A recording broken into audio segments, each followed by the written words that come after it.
Alors aujourd'hui, je vais vous parler de l'histoire d'une veuve qui était une païenne. Elle ne faisait pas partie du peuple d'Israël. Et pourtant, Dieu va envoyer un prophète. Mais d'abord, il faut retenir que Jésus a parlé de cette veuve. On peut lire cela dans l'évangile de Luc, le chapitre 4, les versets 25 et 26. Jésus s'est exprimé ainsi.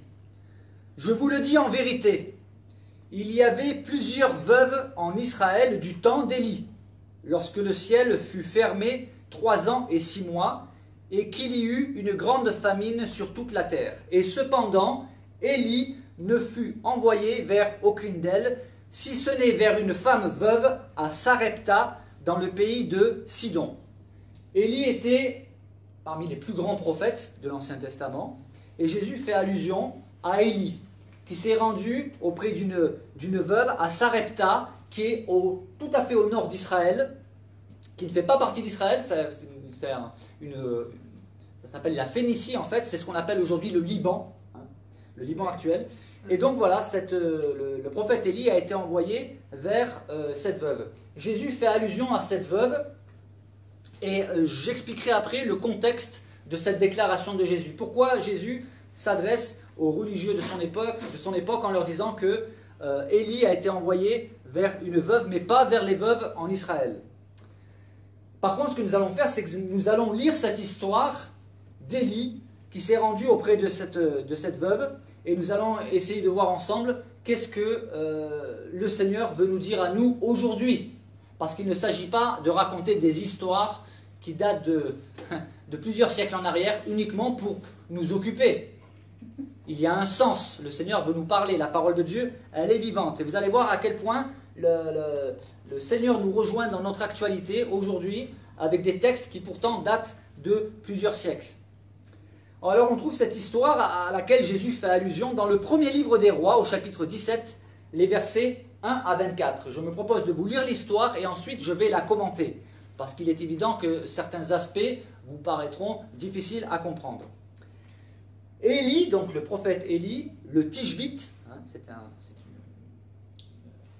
qualificatif par rapport à ses origines, en Israël. Élie le Tishbite, l'un des habitants de Galahad, dit à Akab, alors Akab c'était un mauvais roi, « L'Éternel est vivant, le Dieu d'Israël dont je suis le serviteur. Il n'y aura ces années-ci ni rosée ni pluie, sinon à ma parole. » Et la parole de l'Éternel fut adressée à Élie en ces mots. « Pars d'ici, dirige-toi vers l'Orient et cache-toi près du torrent de Kérit, qui est en face du Jourdain. Tu boiras de l'eau du torrent, et j'ai ordonné aux corbeaux de te nourrir là. » Il partit et fit selon la parole de l'Éternel, et il alla s'établir près du torrent de Kérit, qui est en face du Jourdain.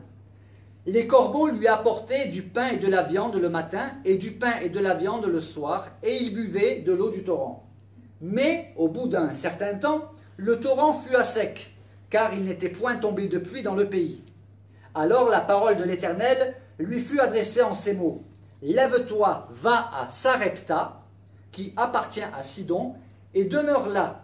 Voici, j'y ai ordonné à une femme veuve de te nourrir. » Il se leva et il alla à Sarepta.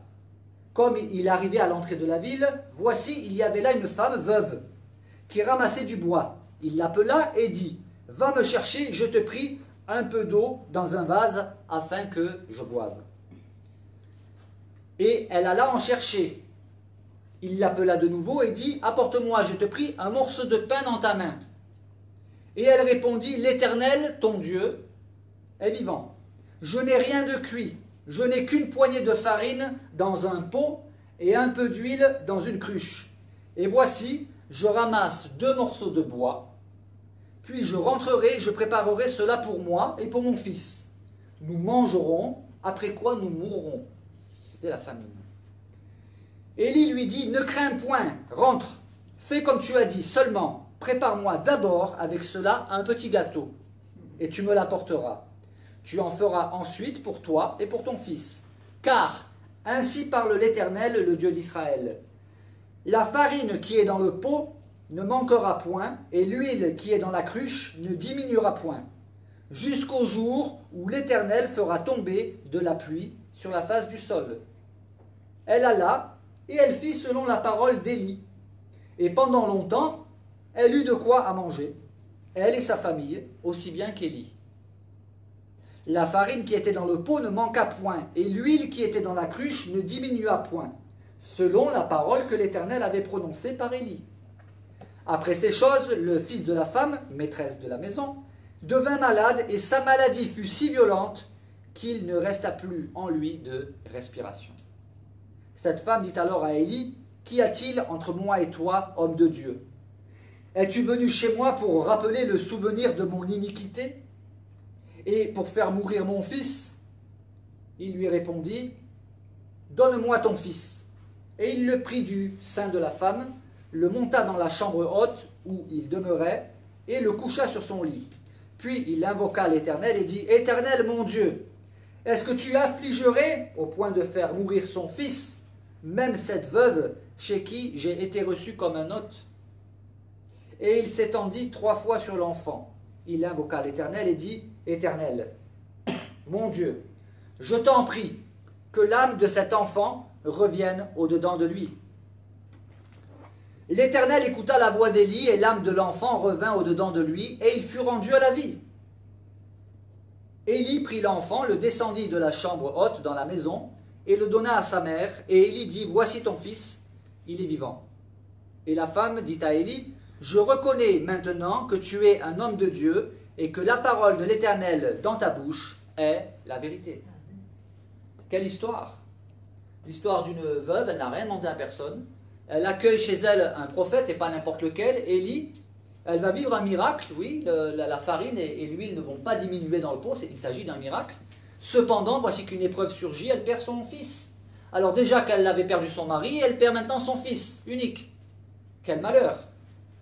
Et elle pense, parce que certainement elle avait, comme chacun d'entre nous, notre conscience nous rappelle certains péchés que nous avons commis, et elle pense que voilà, cet homme de Dieu a été envoyé pour la punir. Mais elle se trompe. Dieu est le Dieu de grâce aussi. Et elle va vivre cette fois-ci un second miracle. Bref, la vie de cette veuve va être bouleversée. Je propose à présent de revoir en détail.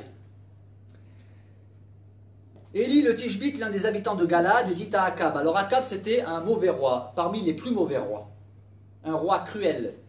Et sa femme était encore plus cruelle, Jézabel. D'ailleurs, il n'y a aucun parent qui n'a jamais appelé sa fille Jézabel à ma connaissance. Parce que c'est une femme cruelle et perverse. Tous les deux étaient un couple machiavélique. Et Élie dit à Akab, « L'Éternel est vivant, le Dieu d'Israël, dont je suis le serviteur. Il n'y aura ces années-ci ni pluie, sinon à ma parole. » C'est-à-dire que le prophète de Dieu est allé annoncer à Akab, roi d'Israël, qu'il n'y aura pas de pluie, il va y avoir la sécheresse. Et il n'y aura de la pluie que quand l'Éternel le dira. Il s'agit d'un jugement de Dieu. Car Dieu est patient, Dieu est très patient, mais il y a des moments où il fixe des limites, il dit stop. Et quand il dit stop, je peux vous garantir que c'est stop. D'ailleurs, est fou celui qui veut s'opposer à l'Éternel. Et on le voit d'ailleurs quand on, ne serait-ce que l'histoire de Pharaon. Pharaon, donc bien des siècles plus tôt, lorsque Dieu a envoyé Moïse pour libérer le peuple d'Israël, Moïse est allé vers Pharaon, et Pharaon a dit, mais qui est donc l'Éternel pour que je lui obéisse? Ah bon, qui est donc l'Éternel? Tu vas l'apprendre, Pharaon, à tes dépens. Et il a eu les 10 plaies d'Égypte. Voilà pour la parenthèse. Donc la parole de l'Éternel fut adressée à Élie en ces mots. Parce qu'après avoir annoncé cela, il s'attendait à des représailles. Et Dieu savait très bien que Akab et sa femme chercheraient à tuer Élie. Donc Dieu dit à son prophète, « Pars d'ici et dirige-toi vers l'Orient, et cache-toi près du torrent de Kérit, qui est en face du Jourdain. » Et Dieu va prendre soin de lui de manière miraculeuse. Il va lui dire, tu boiras de l'eau du torrent. Jusque-là, rien de miraculeux. Et il dit, j'ai ordonné aux corbeaux de te nourrir là. Être nourri par les corbeaux. Il faut savoir, il faut bien comprendre que toute la création est au service de Dieu. Quand Dieu ordonne même à des corbeaux de nourrir un de ses prophètes, eh bien les corbeaux obéissent. et il va être nourri effectivement par les corbeaux. Donc une partie est faite selon la parole de l'Éternel, car une des caractéristiques du prophète de Dieu, c'est d'obéir à ce que Dieu dit, et de croire que ce que Dieu dit est vrai. Il obéit, il alla s'établir près du torrent de Kérit, qui est en face du Jourdain, et le texte nous dit, les corbeaux lui apportaient du pain et de la viande le matin, du pain et de la viande le soir, et il buvait de l'eau du torrent. On ne sait pas d'où les corbeaux avaient ce pain ni cette viande. Mais le fait est que la parole de l'Éternel s'est accomplie et Dieu a nourri de manière miraculeuse son serviteur. Mais au bout d'un certain temps, étant donné qu'il y avait la sécheresse, donc et par conséquent la famine, au bout d'un certain temps, bien, le torrent fut à sec, car il n'était point tombé de pluie dans le pays, nous dit le texte. Alors la parole de l'Éternel lui fut adressée en ces mots. Cette fois-ci, Dieu avait un plan qu'il va mettre en œuvre à travers son serviteur. Et il lui dit, va à Sarepta. Sarepta, c'est une, comme je l'ai dit avant, c'est une ville païenne. Donc il lui dit de quitter Israël.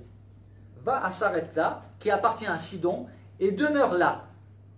Voici, j'y ai ordonné à une femme veuve de te nourrir. Là, ça nous indique que Dieu voit les profondeurs du cœur. Dieu a compassion de toutes les personnes qui souffrent. Et Dieu est capable d'intervenir de manière miraculeuse. Alors beaucoup disent Dieu est le Dieu d'Israël. Pourquoi? Mais il n'est pas uniquement le Dieu d'Israël. Il est le Dieu d'Israël parce que Dieu a choisi ce peuple pour qu'il soit un peuple témoin pour toutes les nations. Et nous le verrons après. Et Dieu, justement, a à cœur même les personnes qui ne sont pas de son peuple. Nous le voyons plus loin dans les Actes des Apôtres avec un Éthiopien, par exemple, ou Jésus qui va à la rencontre de la Samaritaine. Nous avions vu cela lors de notre dernière réunion, sachant que les Juifs et les Samaritains n'avaient aucune relation. Ils ne se parlaient pas, ils se haïssaient même. Donc Dieu lui dit, va à Sarepta. Donc Élie se leva, il alla à Sarepta, et comme il arrivait à l'entrée de la ville, voici, il y avait là une femme veuve qui ramassait du bois. Elle n'avait pas de revenus. Elle devait se débrouiller avec les moyens du bord. Elle était pauvre. Et la famine sévissait aussi en ce lieu. Et Élie s'adresse à elle. Il l'appelle et lui demande d'abord à boire. Va me chercher, je te prie, un peu d'eau dans un vase afin que je boive. Elle aurait pu dire, mais tu es qui pour que je te ramène à boire? Aujourd'hui, les femmes diraient, mais tu m'as pris pour ta boniche. On se connaît d'où? Mais le texte nous a dit que Dieu avait ordonné à la veuve, elle avait été avertie qu'un prophète viendrait à sa rencontre. Donc elle alla chercher de l'eau, puis elle lui en a donné, et il l'appela de nouveau et lui dit, apporte-moi, je te prie, un morceau de pain dans ta main. Il voulait de l'eau, elle lui apportait de l'eau, maintenant il va manger. Et elle répondit, l'Éternel ton Dieu est vivant, l'Éternel ton Dieu. Cela sous-entend qu'elle n'était pas encore, j'allais dire entre guillemets, convertie. Dieu lui manifeste sa grâce, lui a parlé de quelle manière, on ne sait pas, peut-être par un songe, mais elle s'adresse à lui en disant, l'Éternel ton Dieu est vivant, mais moi, je n'ai rien de cuit. Tu veux savoir ce que j'ai? Je n'ai qu'une poignée de farine, une poignée c'est pas grand-chose. Je n'ai qu'une poignée de farine dans un pot et un petit peu d'huile dans une cruche. Comment veux-tu que je te nourrisse? Et voici, je ramasse 2 morceaux de bois, puis je rentrerai, je préparerai cela pour moi et pour mon fils. Nous mangerons, après quoi nous mourrons. Elle essaye de lui expliquer que, bon, t'es bien gentil, mais j'ai rien. Le peu que j'ai, ben, on va le manger, puis une fois qu'il n'y aura plus rien, on va mourir. C'est logique, c'est humain, lorsque c'est la famine, lorsqu'on n'a plus rien à manger, mais c'est sans compter que Dieu veille. Dieu peut nous surprendre, et je souhaite qu'il vous surprenne aujourd'hui.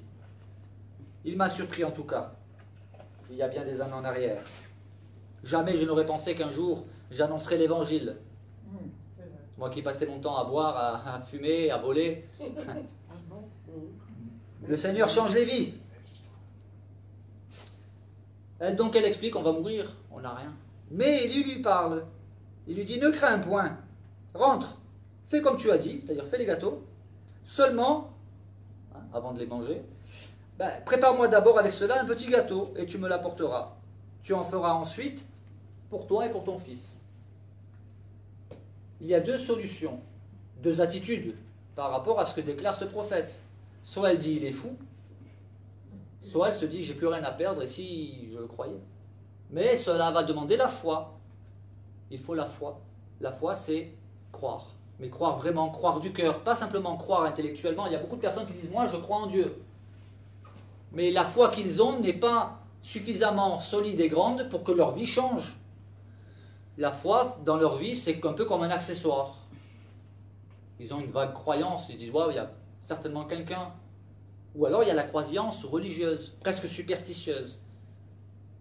Mais ce n'est pas ça la vraie foi. Vous savez, il y a cette histoire de ce funambule qui impressionnait tout le monde en marchant sur un câble entre deux montagnes. Et il y avait une foule nombreuse en bas, et puis il marche d'abord en équilibre, il fait dans un sens, puis dans un autre sens, il fait sur un espèce de vélo, et puis après il prend une brouette vide, et après dans la brouette il met du sable et des cailloux, alors tout le monde est impressionné, waouh, ouais, bravo, etc.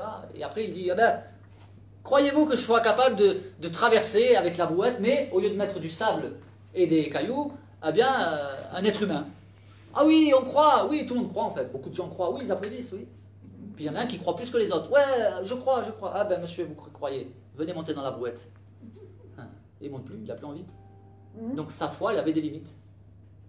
C'est pas ça la vraie foi. La vraie foi, elle a forcément des actes qui viennent confirmer qu'on a la vraie foi. Et cette femme, eh bien, si, de toute façon, elle savait qu'ils étaient perdus. Elle et son fils. Un repas. Il fallait qu'elle sacrifie un repas, le dernier repas. Allait-elle croire ce que Élie lui dit? Elle a choisi de croire, de prendre le risque. Et c'est ça la foi, on prend le risque de croire.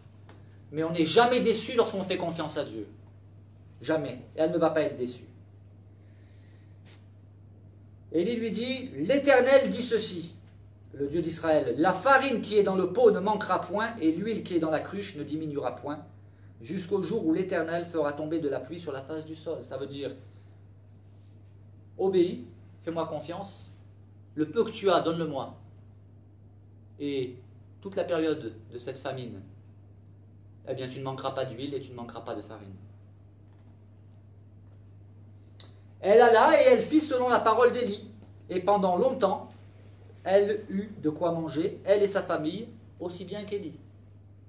Alors, c'est pas forcément le meilleur menu qui soit, mais c'est le menu suffisant pour rester en vie. La foi nous demande d'être fidèles aussi dans l'épreuve, dans la disette, et de nous réjouir de ce que nous avons, même si c'est peu, mais c'est suffisant. La farine qui était dans le pot ne manqua point, et l'huile qui était dans la cruche ne diminua point, selon la parole que l'Éternel avait prononcée par Élie. Parce que lorsque l'Éternel annonce quelque chose, cela s'accomplit toujours. Si un prophète, ou quelqu'un qui se prétend être prophète, vous annonce quelque chose et que cela ne s'accomplit pas, c'est un faux prophète. Ce qui distingue le vrai prophète du faux prophète, c'est que le vrai prophète, ce qu'il annonce s'accomplit. C'est un des critères que Dieu avait donné à son peuple pour reconnaître les vrais prophètes des faux prophètes. Et après ces choses, voilà qu'une épreuve arrive. Le fils de la femme, c'était un jeune enfant, nous allons voir pourquoi. Maîtresse de la maison, eh bien, son fils devint malade, et sa maladie fut si violente qu'il ne resta plus en lui de respiration, ça veut dire qu'il est mort. Cette femme dit alors à Élie, « Qu'y a-t-il entre moi et toi, homme de Dieu ?» On se pose des questions lorsque l'épreuve frappe. Surtout lorsqu'on fait une démarche avec Dieu et puis qu'une épreuve vient nous frapper, nous atteint. La première question qu'on se pose, mais c'est qu'est-ce que j'ai fait? J'entends souvent, on a déjà entendu cette expression, mais qu'est-ce que j'ai fait au bon Dieu pour mériter cela? Pourtant, que nous soyons croyants ou pas, nous sommes tous assujettis aux mêmes difficultés. Ce n'est pas parce que nous sommes croyants que nous sommes exemptés des épreuves. Et la mort frappe chacun. Mais dans ce cas précis, il va se passer quelque chose de totalement inattendu. Et elle se pose des questions. Il y a cet homme de Dieu qui vient chez moi, alors certes, oui, on a vécu un miracle. On peut manger des gâteaux à l'huile tous les jours. Mais mon fils, mon unique, alors déjà j'ai perdu mon mari, maintenant je perds mon fils. Homme de Dieu, pourquoi es-tu venu? C'est quoi le but de ta vraie visite? Il y a quelque chose de caché derrière? C'était quoi finalement la véritable motivation? Et on peut avoir ce genre de raisonnement lorsqu'on se tourne vers le Seigneur et qu'une épreuve nous frappe. Mais Seigneur, pourtant je suis devenu chrétien, j'ai placé ma confiance en toi, pourquoi ça m'arrive? Qu'est-ce que je t'ai fait? Alors elle réfléchit, es-tu venu chez moi pour rappeler le souvenir de mon iniquité et pour faire mourir mon fils? Es-tu venu finalement pour me punir? Parce que oui, j'ai commis du mal, j'ai commis des péchés dans ma vie. Et c'est vrai que la croyance, qui n'est pas tout à fait fausse, mais pas tout à fait juste non plus, alors ce qui est vrai, c'est que Dieu punit le péché. Nous subissons les conséquences de nos péchés. J'ai le cas de ce... Je suis de Marseille, donc dans mon quartier, il y a un homme qui est allé boire ailleurs. En cachette, bien évidemment. Le problème, ce qu'il y a, c'est qu'il a attrapé, il a contracté le sida. Il contractait le sida. Sa femme, du coup, l'a attrapé aussi. Ils avaient des enfants. Les deux parents sont morts. Quel malheur. Quel malheur. Punition de Dieu, conséquence d'un mauvais choix. Alors, mais dans son cas, qu'en est-il? Quel est le but de cette épreuve? De glorifier le Seigneur, dans ce cas précis. Es-tu venu chez moi pour rappeler le souvenir de mon iniquité? Dieu n'est pas un tortionnaire. Le Saint-Esprit peut nous convaincre de nos péchés, non pas pour nous accabler, mais pour nous amener à la repentance, à changer de vie. Élie lui dit, donne-moi ton fils. Il le prit du sein de la femme, elle le portait. C'est donc qu'il était petit. C'est pas un ado. Vous voyez, la Bible nous donne les réponses, les indications. Il le prit. Il le monta dans la chambre haute. Il était très bien logé, Élie. Elle n'avait pas grand-chose, cette veuve, mais elle lui a donné la meilleure place.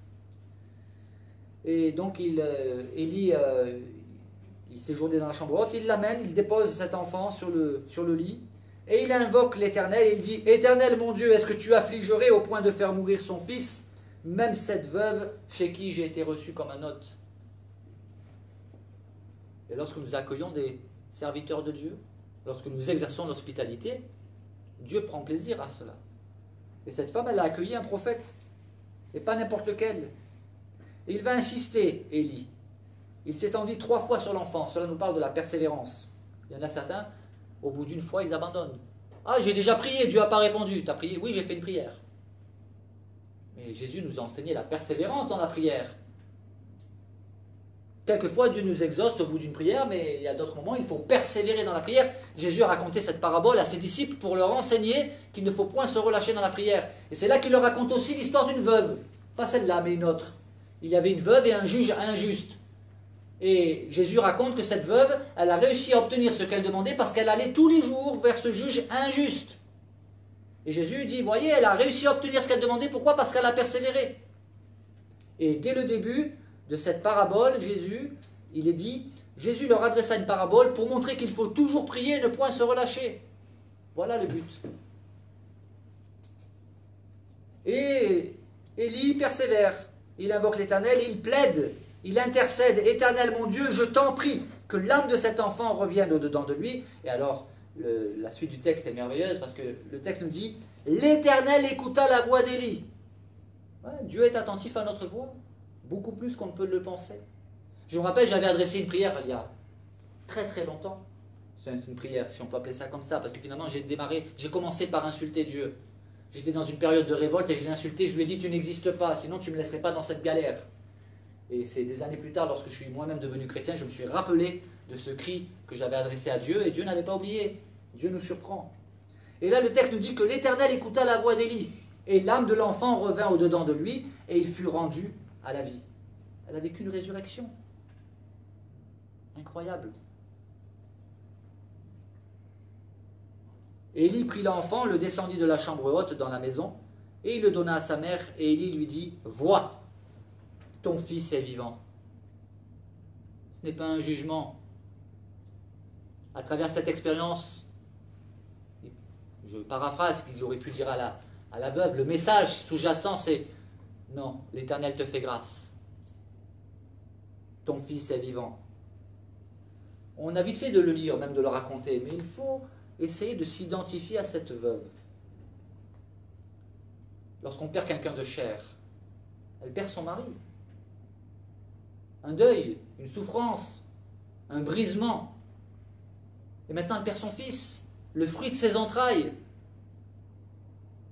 Imaginons, essayons du moins, c'est difficile d'imaginer ce qu'une mère peut ressentir lorsqu'elle perd son fils unique.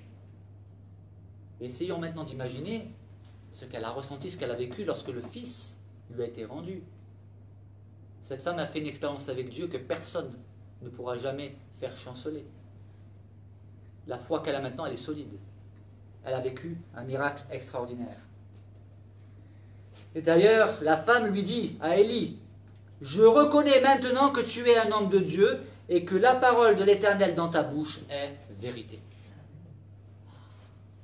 Il ne s'agit pas de croire ce que je vous dis sur parole. Mais je peux vous garantir une chose, c'est que si vous décidez de vous mettre à part ce soir, seul, avec Dieu en lui disant, voilà, Dieu, je ne te connais pas.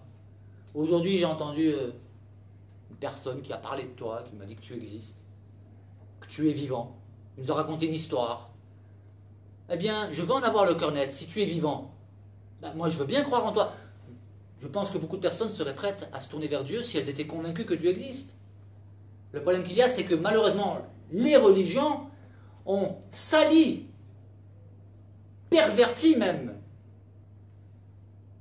l'identité de Dieu. Du coup, on dit, ouais, Dieu c'est ça, je ne veux pas en entendre parler. Laissez-moi tranquille avec votre Dieu. Et pourtant, j'encourage chacun à faire une expérience personnelle, ça a été mon cas. Adressez-vous à Dieu. Si c'est vrai, vous l'expérimenterez. Si c'est faux, vous n'avez rien à perdre. Vous pourrez vous dire à la limite, ben, je savais bien que c'était faux.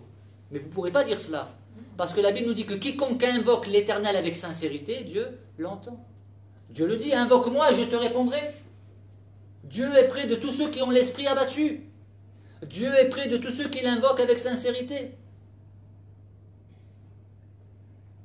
On peut imaginer que cette femme, si Dieu a choisi de la bénir, c'est que cette femme s'était peut-être adressée à un Dieu qu'elle ne connaissait pas. Elle a peut-être dit, Dieu créateur, si tu existes, interviens. Dieu a mis sur sa route ce prophète. Et elle a fait une expérience avec Dieu. Puisqu'elle dit que maintenant, elle reconnaît qu'il est un homme de Dieu. Ça veut dire que jusque-là, elle pensait, elle croyait un petit peu, mais elle n'était pas certaine. Elle a pourtant fait l'expérience de la farine et de l'huile qui n'a pas diminué. Ça aurait pu être suffisant, mais non, il y avait quand même des doutes. Puisque c'est seulement à ce moment-là qu'elle dit, je sais maintenant, je reconnais que tu es un homme de Dieu et que la parole de l'Éternel dans ta bouche est vérité. Pourquoi? Parce qu'elle a vécu quelque chose de miraculeux, de frappant. C'était mon expérience et c'était l'expérience de beaucoup de personnes qui un jour ont décidé dans leur vie de s'adresser à Dieu en lui disant, oh Dieu, si tu existes, interviens dans ma vie. Je connais personnellement des témoignages de personnes qui étaient toxicomanes, qui étaient dans des situations catastrophiques, ils ont invoqué Dieu et Dieu est intervenu de manière totalement miraculeuse. Mais Dieu ne fait pas les miracles pour faire du spectacle. Dieu il accomplit quelquefois des miracles pour toucher notre cœur, pour nous former, nous transformer, nous réformer, nous changer, nous révéler qu'il existe vraiment. Et lorsqu'on a cette foi-là, on n'est plus dans une foi religieuse, on n'est plus dans une vaine croyance, une croyance passagère, ou une croyance de tradition, de culture. Lorsqu'on a fait une expérience avec Dieu, c'est beaucoup plus solide que simplement une croyance de tradition.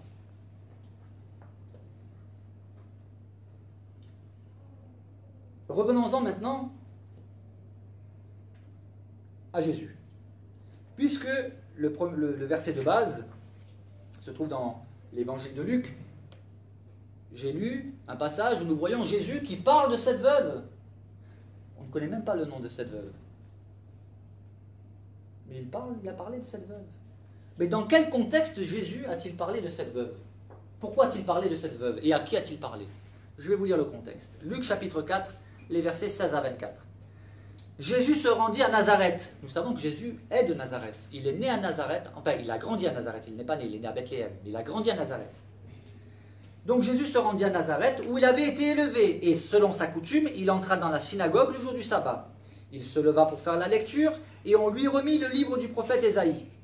L'ayant déroulé, il trouva l'endroit où il était écrit « L'Esprit du Seigneur est sur moi, parce qu'il m'a oint pour annoncer une bonne nouvelle aux pauvres, il m'a envoyé pour guérir ceux qui ont le cœur brisé, pour proclamer aux captifs la délivrance et aux aveugles le recouvrement de la vue, pour renvoyer libres les opprimés, pour publier une année de grâce du Seigneur. Ensuite, il roula le livre, le remit aux serviteurs et s'assit, et tous ceux qui se trouvaient dans la synagogue avaient les regards fixés sur lui. C'est dire que le texte les avait interpellés. C'est une prophétie bien connue dans le livre d'Ésaïe. Qu'est-ce qu'il va dire? Il va commenter le texte. Que va-t-il nous apprendre aujourd'hui à travers ce texte? Donc ils avaient les regards fixés sur Jésus. Et alors Jésus commence à leur dire, aujourd'hui cette parole de l'écriture que vous venez d'entendre est accomplie. Aïe aïe aïe, ça pose problème. Un gros problème, un énorme problème, un problème même qui paraît être insurmontable, et vous allez comprendre pourquoi. Jésus leur dit, cette parole que vous venez d'entendre du prophète Ésaïe, elle est accomplie. Tous lui rendaient témoignage et ils étaient étonnés des paroles de grâce qui sortaient de sa bouche. Et ils disaient, n'est-ce pas le fils de Joseph? Voilà le problème. Cette prophétie dans Ésaïe concernait le Messie. Jésus, en disant que cette parole de l'Écriture est accomplie, il est en train de dire, je suis le Messie. Mais ça pose problème. Pourquoi? Parce que, qui était le père adoptif de Jésus? Joseph. Nous savons aujourd'hui, parce que nous avons les textes, que Joseph n'est pas le père biologique de Jésus. Mais pour les habitants de Nazareth, le père de Jésus, c'était qui? C'était Joseph. Donc il ne peut pas être le Messie. Pourquoi? Parce que pour les Juifs, le Messie n'était pas un homme, du moins pas un simple homme. Il ne pouvait pas avoir un père humain. N'est-ce pas le fils de Joseph? Et Jésus connaît leur résistance, leur interrogation.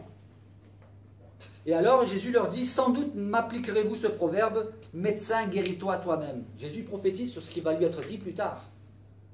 Il y en a qui vont lui dire, si tu es le Christ, le Fils de Dieu, descends de la croix, et nous croirons en toi. Et vous me direz, fais ici dans ta patrie tout ce que nous avons appris que tu as fait à Capharnaüm. Parce que Jésus a fait beaucoup de miracles à Capharnaüm. Mais Jésus ajouta, je vous le dis en vérité, aucun prophète n'est bien reçu dans sa patrie. Je vous le dis en vérité, et c'est dans ce contexte-là qu'il est en train de leur parler. C'est là qu'il leur dit, je vous le dis en vérité, il y avait plusieurs veuves en Israël du temps d'Élie, lorsque le ciel fut fermé 3 ans et 6 mois, et qu'il y eut une grande famine sur toute la terre. Et cependant, Élie ne fut envoyé vers aucune d'elles, si ce n'est vers une femme veuve, à Sarepta, dans le pays de Sidon, c'est-à-dire chez les païens. Ça va les mettre en colère, ce qu'il est en train de leur dire Jésus. Il continue en disant, il y avait aussi plusieurs lépreux en Israël du temps d'Élisée, le prophète. Et cependant, aucun d'eux ne fut purifié, si ce n'est Naaman le Syrien. Encore un païen. Et le texte, le verset 28, dans Luc chapitre 4, nous dit, ils furent tous remplis de colère dans la synagogue, lorsqu'ils entendirent ces choses. Parce que Jésus est en train de leur dire que l'Éternel a béni des païens, au détriment du peuple d'Israël qui était dans la désobéissance. Il était en train de les mettre devant la dureté de leur cœur. Ça les a mis en colère. Mais nous sommes le peuple élu. Nous sommes le peuple de Dieu. Notre Dieu, c'est le Dieu d'Israël. Nous allons voir la suite. Ils ne s'arrêtent pas là. Ils ne se sont pas contentés d'être remplis de colère. Et s'étant levés, ils le chassèrent de la ville. Ils ont chassé Jésus de Nazareth, de sa ville. Et ils le menèrent jusqu'au sommet de la montagne sur laquelle leur ville était bâtie. Pourquoi? Le texte nous dit, afin de le précipiter en bas. Ils voulaient tuer Jésus. Ce que Jésus leur a dit, les a mis dans une telle colère qu'ils voulaient le tuer. Il dit qu'il est le Messie, il l'affirme de manière plus que flagrante pour eux, en citant un texte sacré du prophète Ésaïe, en disant que cette parole de l'Écriture est accomplie, il dit qu'il est le Messie. Et en plus, il leur dit, il les met devant la dureté de leur cœur en lui disant que du temps d'Élie, il y avait beaucoup de veuves en Israël. Ah bien, l'Éternel n'a pas agi envers eux.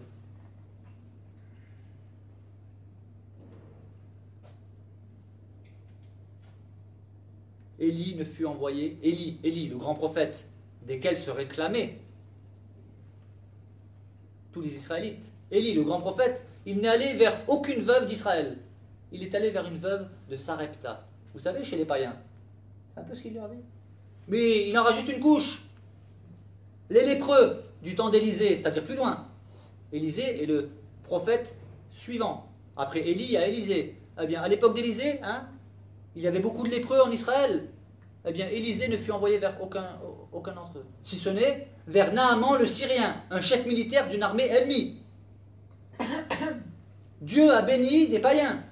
C'est pour ça qu'ils se sont mis en colère. Mais Dieu n'est-il que le Dieu d'Israël? Certains citent les paroles de Jésus quand il dit « Je ne suis venu que pour les brebis perdues d'Israël, de la maison d'Israël. » Oui, dans un premier temps, sa mission ne s'arrêtait pas là. Et preuve en est que Jésus dit, dans Marc 11, chapitre 11, verset 17, Jésus enseignait et disait « N'est-il pas écrit, ma maison sera appelée une maison de prière pour toutes les nations ?» Mais vous en avez fait une caverne de voleurs. C'est le fameux épisode, si je puis dire ainsi, où Jésus a chassé les vendeurs du temple parce qu'ils faisaient du commerce dans le temple. C'est là que Jésus s'était mis dans une sainte colère et qu'il avait chassé les vendeurs du temple. Et il cite cette parole. Ma maison sera appelée une maison de prière. Pas de magouille, pas de trafic. Une maison de prière, pas uniquement pour Israël. Étaient accueillis tous ceux qui voulaient adorer l'Éternel. Une maison de prière pour toutes les nations. Mais Jésus dit, n'est-il pas écrit? Il fait référence à quel texte biblique? Une fois encore, il fait allusion, il se réfère au texte d'Ésaïe, dans chapitre 56, le verset 3, et je vais lire aussi le verset 6 et 7. Dans Ésaïe, prophète de l'Ancien Testament, nous pouvons lire que l'étranger qui s'attache à l'Éternel ne dise pas « l'Éternel me séparera de son peuple ». Dieu ne rejette pas ceux qui ne font pas partie de son peuple d'Israël. Il les accueille. Et les étrangers qui s'attacheront à l'Éternel pour le servir, pour aimer le nom de l'Éternel, pour être ses serviteurs, tous ceux qui garderont le sabbat pour ne point le profaner et qui persévéreront dans mon alliance, je les amènerai sur ma montagne sainte et je les réjouirai dans ma maison de prière. Leurs holocaustes et leurs sacrifices seront agréés sur mon autel, car ma maison sera appelée une maison de prière pour tous les peuples. Jésus lui-même a dit, venez à moi, vous tous qui êtes fatigués et chargés, vous tous, peu importe votre origine sociale, peu importe votre origine ethnique, vous tous qui êtes fatigués et chargés, venez à moi et je vous donnerai du repos. Venez à moi. Quiconque croit en moi, Jésus a dit, ne verra point la mort. Il aura la vie éternelle. Quiconque. Jésus a commencé sa mission par Israël. Dieu avait fait une alliance avec Israël. Il fallait que le Messie vienne en Israël, annoncer la bonne nouvelle à Israël dans un premier temps, mais cette mission devait s'étendre à toutes les nations. Alors pour conclure, je dirais ceci.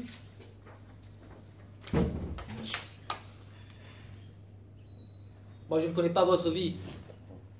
Le Seigneur, lui, connaît votre vie. Il connaît toutes vos blessures, vos souffrances, vos difficultés. Alors certains pourraient dire, oui, mais pourquoi tu parles uniquement de souffrances, de blessures, Parce qu'il faut le dire, quand tout va bien, on n'en a rien à faire. Excusez-moi l'expression, mais on n'en a rien à faire de Dieu. On l'entend souvent. Moi, j'ai un bon travail, j'ai une bonne santé, une belle famille, une belle voiture. Je n'ai pas besoin de Dieu. Dieu, c'est pour les faibles. Le problème qu'il y a, c'est que c'est dans notre nature, c'est de la nature humaine. Quand tout va bien, on n'a pas besoin de Dieu. Du moins, j'ai rarement entendu des témoignages de quelqu'un qui a dit « Pour moi, tout allait bien dans ma vie et j'ai eu envie de croire en Dieu, de me tourner vers le Seigneur. » C'est très très rare, ça existe, mais c'est très très rare.